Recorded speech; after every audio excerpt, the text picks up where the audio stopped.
Between now and October 7th, I've got something extra special for you guys inside the My Essential Birth course. When you join, you won't just get the full step-by-step training that's helped thousands of mamas now feel confident and prepared for birth. You're also going to unlock a limited time bonus called the Rise and Birth Pack, designed to calm your mind and strengthen your confidence every single day. You'll get a downloadable birth affirmations audio track and matching affirmation cards so that you can surround yourself with empowering words in your birth space and carry them with you wherever you go. Mindset is so important during pregnancy, and this is going to be exactly what you need. Together, these tools engage both sight and sound, helping you rewire your thoughts and prepare for a calm, confident birth experience. But here's the thing. These bonuses disappear after October 7th. So don't wait. Head over to myessentialbirth.com/get started, all one word, and you can get started today for just $87. So let's kind of zoom in to the miracle of birth for a second, how your body is literally designed to do this, and so is your baby. Everything about the way that our bodies and babies are built and what happens inside of our bodies during pregnancy all leads to being able to birth that baby safely and bring them earthside.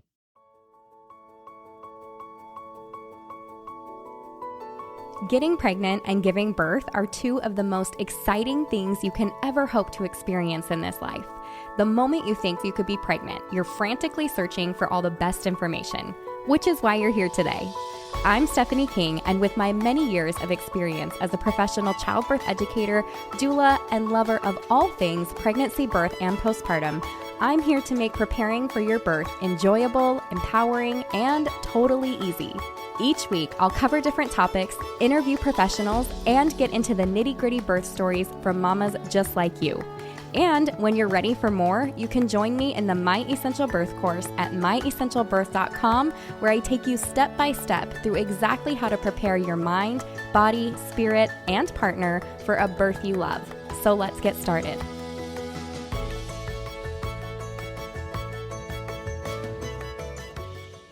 Today, we're diving into a topic that I had a sweet Instagram follower DM me about. And she said that she loved listening to the podcast throughout her first birth. And as she's coming up to this second birth, her midwives are estimating that she's going to have a bigger baby, kind of towards the 10-pound plus range. And her question was, do you have any episodes on big babies, particularly birthing a big baby at home? And as I read this, I thought, what a perfect topic to talk about, because I know she's not the only mom who has had this question or who might be up against a quote unquote big baby, whether you're birthing at home or hospital or birth center, wherever you choose to give birth. So I think this is a perfect topic for today, because if you've ever come across the term like, oh, your baby looks like it might be big, whether or not that means that now you're having conversations about inductions or any complications that can happen, like a baby getting stuck, like shoulder dystocia. And these kinds of things can plant a lot of fear in moms. And so I thought today would be perfect to kind of go over the facts and the evidence of how this all works. Now, keep in mind, estimated size is not always accurate, and I'll get into that in just a moment.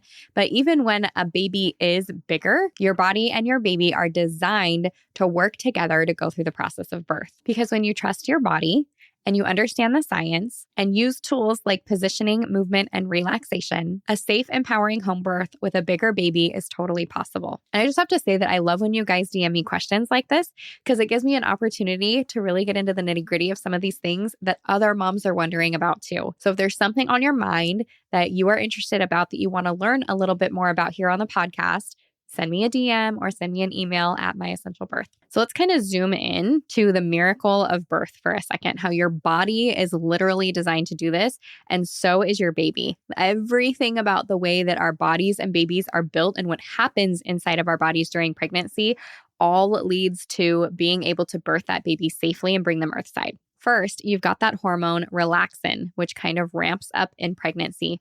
And it does kind of what the word says it's going to do, and it relaxes things. So even your pelvic ligaments, you have your symphysis pubis in the front, even the ligaments within your pelvis, due to that relaxin, relax, allow things to bend and open and move in a way that they wouldn't normally when you're not pregnant. And then meanwhile, you have those shifts in estrogen and progesterone. So earlier on in your pregnancy, that progesterone is there and it kind of keeps that uterus relaxed and comfortable and not contracting.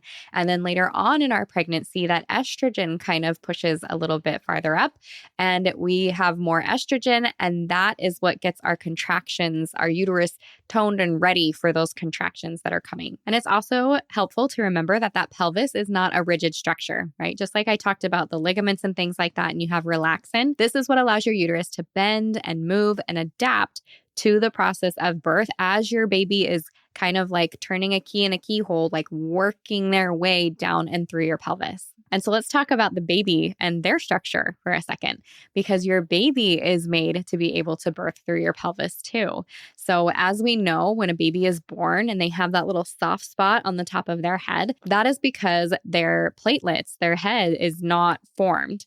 And what happens is there's a lot of shifting and movement during the labor that's allowing that baby's head to physically fit through the pelvis. So on top of the fact that your pelvis is bending, moving, adapting, widening, your baby, as they're moving through the pelvis and getting squeezed in there, those platelets are literally shifting and even moving on top of each other to make enough room for your baby's head to squeeze through. So yes, even though the head is still hard, and you can feel that as baby comes through the vaginal canal and out the birth canal, your baby is literally made to be able to squeeze through and work through that area. It does not have to be any specific shape to do so, right? Everybody is going to be a little bit different, but your baby and your body are made to be able to do this process. They actually have MRI studies that show that the head compresses and then re-expands post-birth. So even with a baby that tests bigger, there are things in place to help that molding and birth happen. Now, perhaps some of you have heard of CPD or cephalopelvic disproportion. If you have, maybe you've heard it even on this podcast because I've talked about it as one of the top reasons that providers put down on a cesarean birth as a reason for the cesarean birth. And in other words, it means that this pelvis is too small or in some way it's disproportionate. It does not fit the baby that is trying to come through. And the real chances, real odds of that are very, very, very slim. Even though the numbers are going to show it's, however much, 1 in 250 or whatever the number is, because a lot of the times that's used when we're talking about a mom who's going through labor and then there's kind of this quote failure to progress, or they call it cephalopelvic disproportion. And in other words, this baby, for whatever reason, is not coming through the birth canal, perhaps even just in the amount of time that is allotted at the hospital or for whatever reason, medication problems or whatever. And so they call it's an emergency. We've got to do a cesarean birth.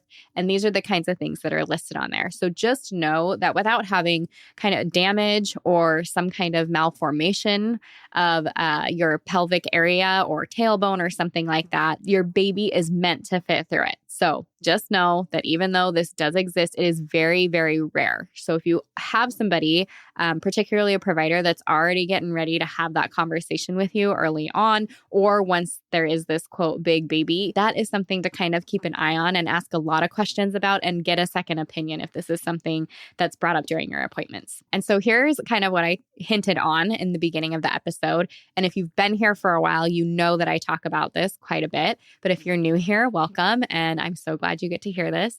But those ultrasounds that they use, especially for telling you if your baby is going to be big or small later in pregnancy, is not an accurate way to tell if your baby is going to be big or small at all. It is not an evidence-based way to do that, particularly when the ultrasound is the only method of measurement, the only thing that they are using.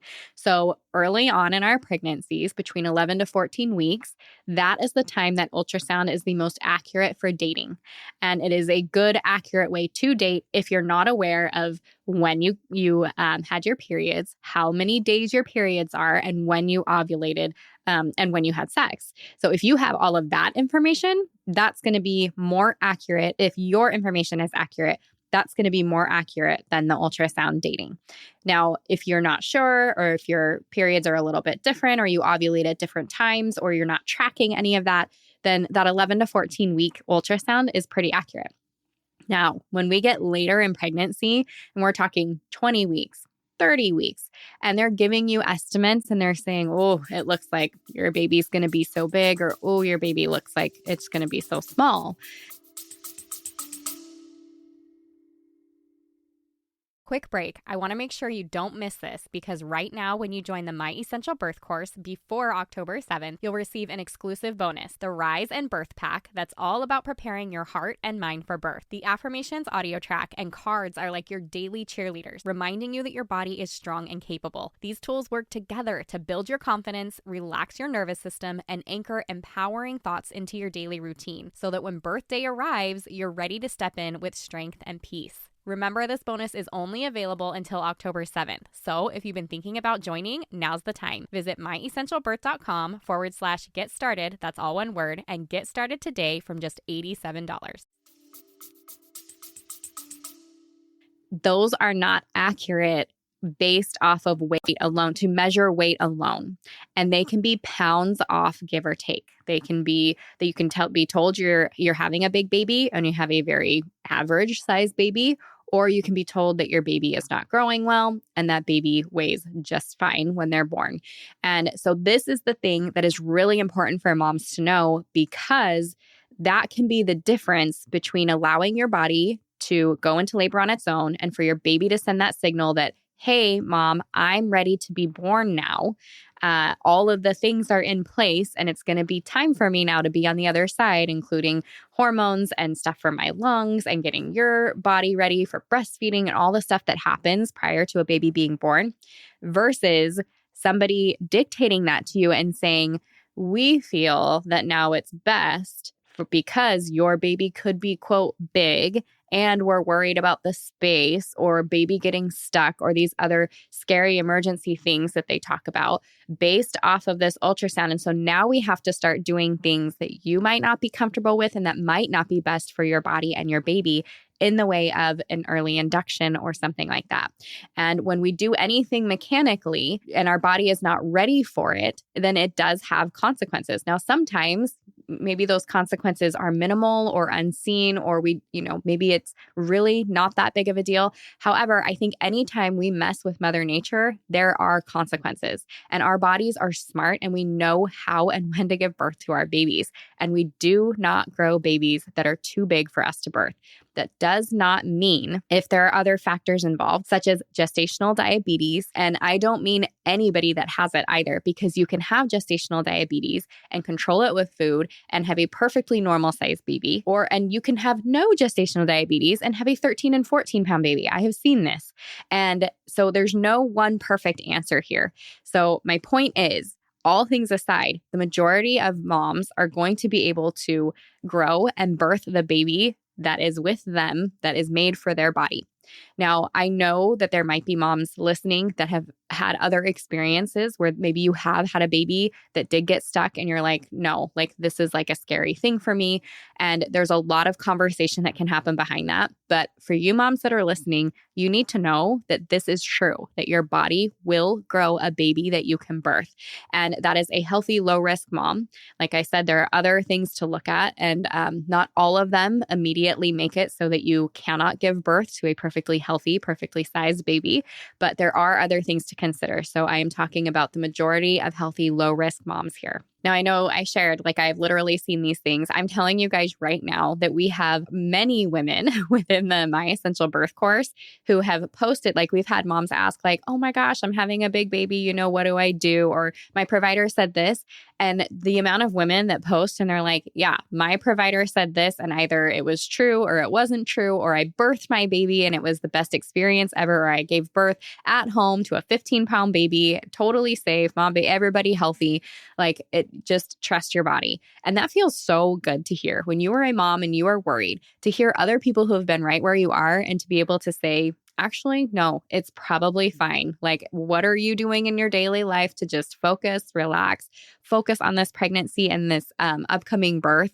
How are you feeding your body? How are you getting yourself in that mental space that you need to be? And just having other people who have been there and can say, you're doing fine and you're not the only one that this has happened to. And whether or not you give birth to a big or a small baby, you can do it. I think that makes such a huge difference. Let's kind of shift in to how you can just support that design. So let's say that you do have a big baby. What are some of the things that you can do to support this process along the way? Probably one of the first things that I think about for a mom looking to be able to birth any baby, but if you're concerned about a bigger baby, is freedom of movement.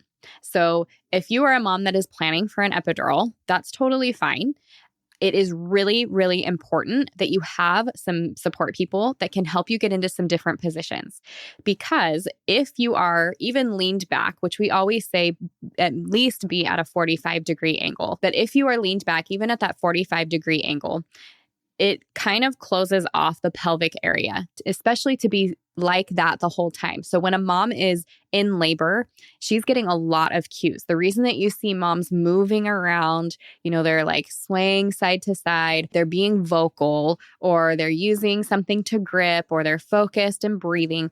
All of that is because they are listening to the cues of their body. So sometimes the body is saying sway and move. Sometimes it's saying squat down. Sometimes it's saying walk, like let's get a little bit of movement. And if you have an epidural, then you're not hearing those cues. And the reason that you're getting those cues, it's not just to alleviate pain. Those things are alleviating discomfort because your baby is trying to move through the pelvis. They are twisting and turning and being squished down. And every little turn that they make, because they literally have to navigate the pelvis, it is not a straight shot. Every little turn that they make, mom's getting the signal like, like help me move down. And you guys work together in this beautiful, beautiful dance that you do. And if you have an epidural, then you're not feeling some of that. So to give the baby the option to be able to move and navigate that pelvis, it's really important that you have somebody who can help you turn on one side and turn on the other. And when you are side to side, making sure that your top leg is lifted up and your pelvis is open. And this is why we recommend so highly, if you are an epidural mom, make sure that you have access to a peanut ball. You can also use the stirrups, but the peanut ball is heavenly because it helps open that pelvis, but it can help move your legs to different positions too. So you can have your legs a little bit more forward, and that's going to be a different part of the pelvis, or you can have it winged back, and that's a different part of the pelvis.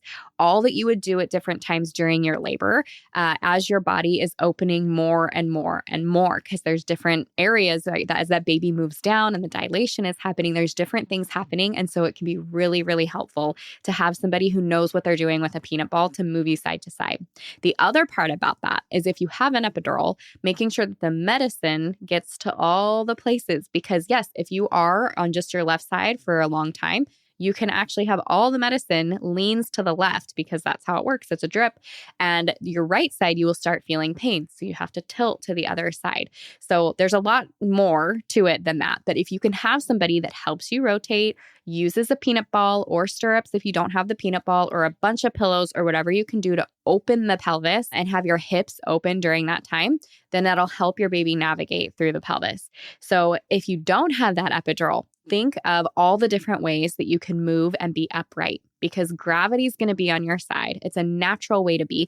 Sometimes you do need to rest and lie down and all that. Great. Use the peanut ball just the same. But for most moms, they're going to feel really comfortable or more comfortable being upright, walking the halls or walking at home, moving their body on a birth ball. The birth ball feels so good. You can do figure eights. You can do circles on the ball. You can kind of rotate and do pelvic tilts back and forth. Counter pressure can be done during this time, meaning if you have a support person, they can put hands on you and give you pressure against any of the pain or discomfort that you're feeling.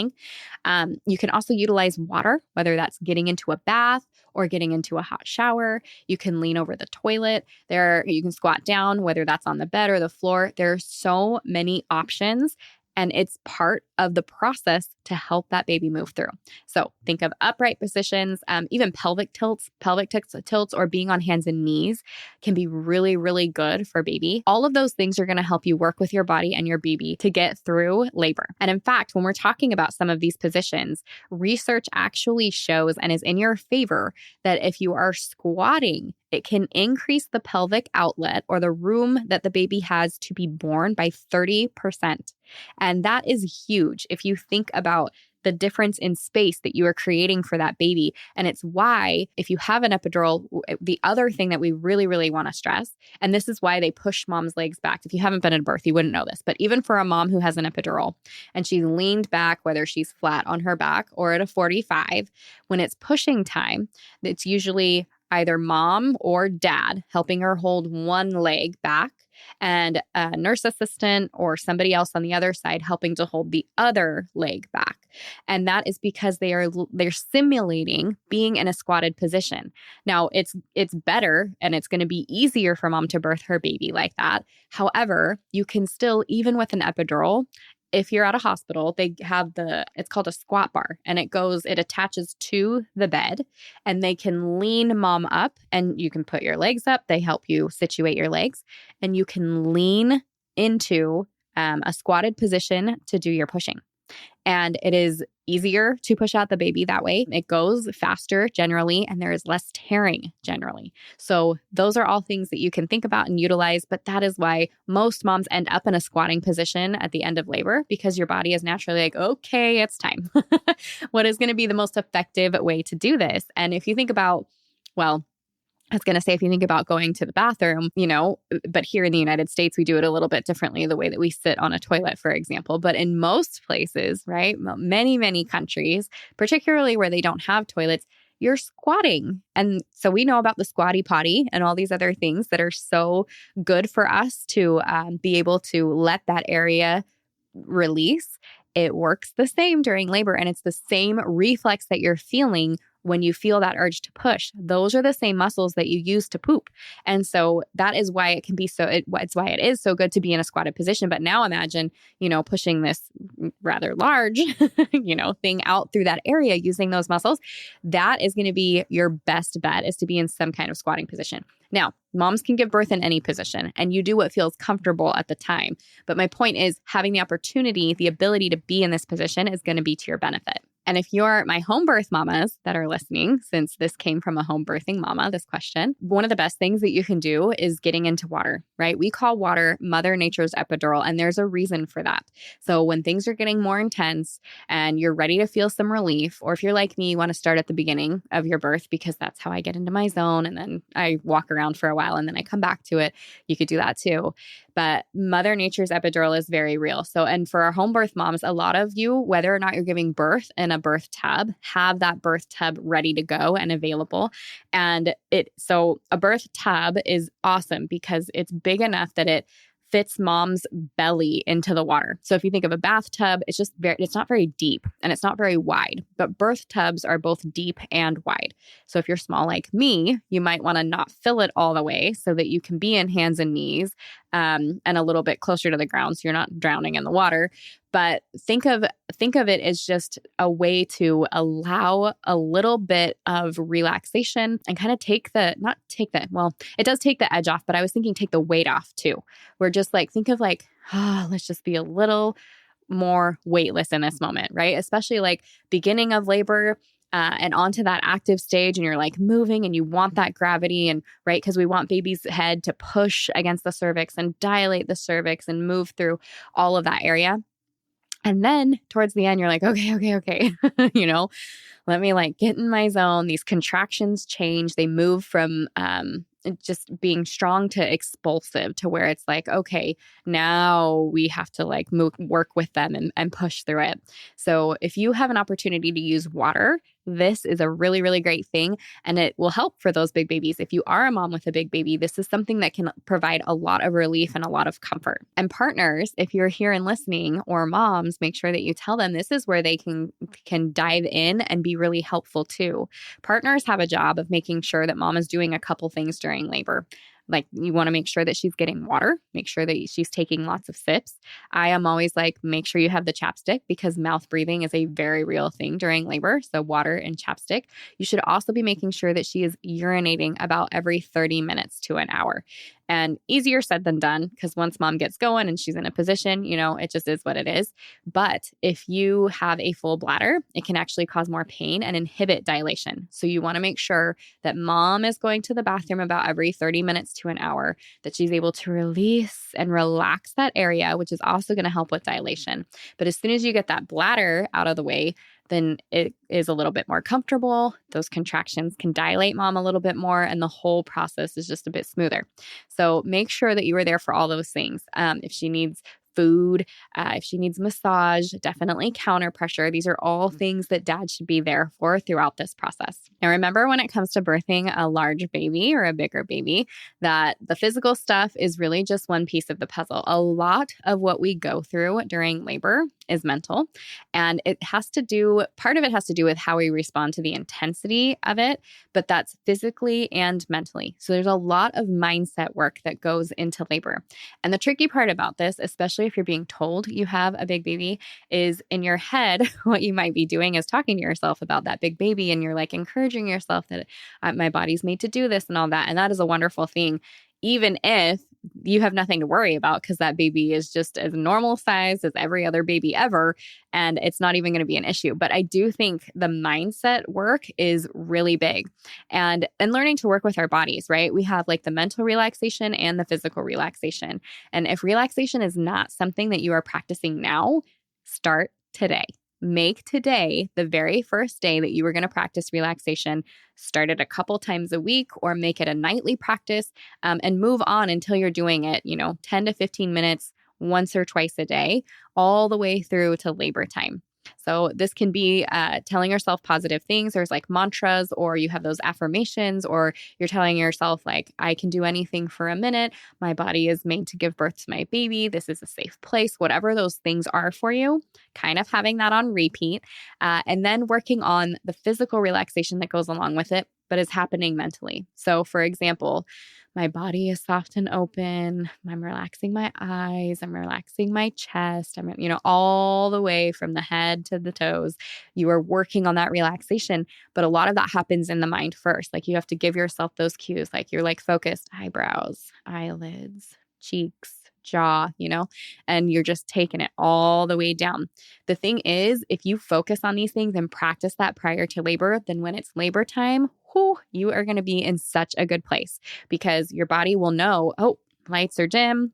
She's saying relax. I'm repeating, all these different things, and I've done this a million times. So now when I focus on all of those things, my body naturally lets it go. And you might not notice that as much during labor. You're going to feel tense maybe in some other things, but you will be able to tune in to those different muscle groups, even during labor, even during that tough stuff. And it will offer you relief, I promise. So even if it feels silly or like you're not getting a lot done before labor, I promise that it is going to translate. All of that work will be useful when it is labor time. In fact, I'm going to give you just a quick thing that you can do right now. Take this home with you. Do it tonight. Do it right now. Maybe, don't do it with your eyes closed or anything if you're listening to me in the car. But you're going to take a deep breath in through your nose. And you can do it for a count of 4 or a count of 6, whatever you're comfortable with, but take a deep breath. So you want it to go deep, and make sure it's going into your belly, not your chest. So deep breath in through your nose. And as you breathe out, you can kind of make a sigh. Like, you ever do that where you're like, right? So that's what you guys are going to do. Deep breath in for a long count. Sigh that breath out and let your jaw be loose. So if you are like me at all, I don't know why. Maybe I'm just a tense person, but this jaw is always tight. My jaw is always clenched. And if that's you and you are trying to relax during labor, your jaw and your vaginal area totally connected. So notice that when your jaw is loose and open, so is your vagina. And so that is something that you want to take with you into labor. So when you are having contractions and you are focusing on breathing and relaxing, make sure that jaw is open. Okay. Let it be loose, drop it, Have your focus on that jaw and let it be open because it will open that entire area, okay? And I promise that daily practice is going to make the best difference. So, one more time, we're just going to inhale, exhale with a sigh, and allow that jaw to be open. Okay. That's something that you can take with you and start today. I think that even adding that simple little bit into your routine, think about it when you wake up and when you go to bed, even those two places are going to help you throughout the day. And then try to grab it through the rest of the day, right? If you're sitting at work and you're on a computer, same thing. If you are at a stoplight, same thing. You're standing in line at the grocery store, same thing. If you can find all of those places to be able to use it, then when you're in labor and you have people coming in and out of your room, or you're at home and there's other people other than you and your husband in the space, then you will be able to relax and focus and breathe. And let's not forget that sometimes, and yes, if you have a big baby, maybe those contractions are a little bit more intense, right? There's a lot more maybe happening inside there, or a lot of pressure that is happening. And that's okay. It doesn't mean that anything is wrong. Labor is intense. Labor is hard work. There's a reason that it's called labor. Now, if you are having sharp shooting pains and stuff like that, you will know, like, wait, this is not right. And there will kind of be some red flags that come to you. But having a big baby doesn't mean you're going to have any of that. That has nothing to do with the weight or how big a baby is. Okay. That would be like something isn't right here, whether that's positioning or whatever else, but not necessarily just because that baby is big. And this is one of those things, back to partners. Partner support is not optional here. Partner support is necessary. And if you're feeling like for whatever reason, you are not going to get the support that you need, then it is totally realistic and wonderful and beautiful. And you should reach out to a doula that can come and assist both of you within that space. Maybe it's just first time dad and he's nervous and you're nervous, and you just want somebody that can make that a little bit more of a comfortable space. Doulas are especially skilled in getting dads and moms working together and making it such a beautiful bonding relationship for you guys to be able to work through that labor together. And then this kind of goes without saying, but I'm going to say it again anyways. Make sure that your birth team is on the same page as you. If you're having those conversations about a big baby and the next sentence or next topic has to do with induction or C-section, or what if all the things go wrong, maybe try and have that conversation and dig a little bit deeper and see if you can make sure that you are supported. And if you don't feel that way, then look for another provider. Yes, even if it's late in your pregnancy, because when you find the right one, I promise it'll make all the difference and you'll be grateful that you did. You want to make sure that the people that are in your very vulnerable, sacred space are going to be there to support you 100%. And that comes from you and the preparation that you do and making sure that you guys are on the same team. Because some providers are going to look at this and say, oh, this is a cause for alarm. Let's do all these extra ultrasounds, make sure that things are okay. And it gets a little bit scary when you have another provider that can look at it and say, yeah, I mean, this is the ultrasound showing this, but everything else looks fine. You know, we just proceed as normal and don't worry about it. There are providers that talk to you like this. And for my home birth mom, same thing. You know, sometimes you'll have a midwife that might be a little bit alarming on these things. I would say the majority of time, again, if you're healthy and low risk, that's not going to be the case. It's just information. But you could have a midwife who's a little bit more alarming on that. And yes, it's okay to interview other midwives as well. So make sure that you have somebody that's really supportive with you. I would say most midwives, in my experience, the ones that I've met, the ones that I've talked to, the ones that I've heard stories from other women who have had experiences with when it comes to big babies, it doesn't faze them. Not a big deal. They have all the tools and tips and tricks to get the baby out. If for some reason that baby is big enough that it gets a little bit tricky at the end. And that's the same in the hospital. Oftentimes they're very skilled and they know exactly what to do there too. So it really is just about having the right support team. So as we're kind of getting to the end here, I just want to remind you guys and kind of pull it back to mindset that what we think about, we bring about. And so if you can have those positive thoughts and focus on the right things and do all that you can to prepare your mind and your body for this wonderful labor, then things are going to go well. I want you to remember that your body was designed for this. So back to that relaxin that's softening the ligaments, and that progesterone that's keeping your uterus nice and calm, and the estrogen that's gearing it up for all the things that you need to do. Your pelvis that moves and bends, and your baby's little head that is meant to shape and form and have areas that move over each other so that it can help and work through that pelvis. And then all of the movement that you naturally do during labor, or remembering to do that if you have an epidural so that you guys can work together and birth this baby. Kind of maybe a final little thought about big babies and what can happen during the birth space is maybe because they are a little bit bigger, you're going to have some more stretch of that perineum. And so thinking of using warm compresses or having people there that can, visually tell you like, okay, like slow breaths now so that you don't have tearing or extra swelling in that area, that can be really helpful too. And remember that birthing a big baby is just another variation of normal. Okay, so remember to stay calm and trust the design. If you loved what you heard today, the very best way to support this podcast and help other moms to find it is to leave a quick review.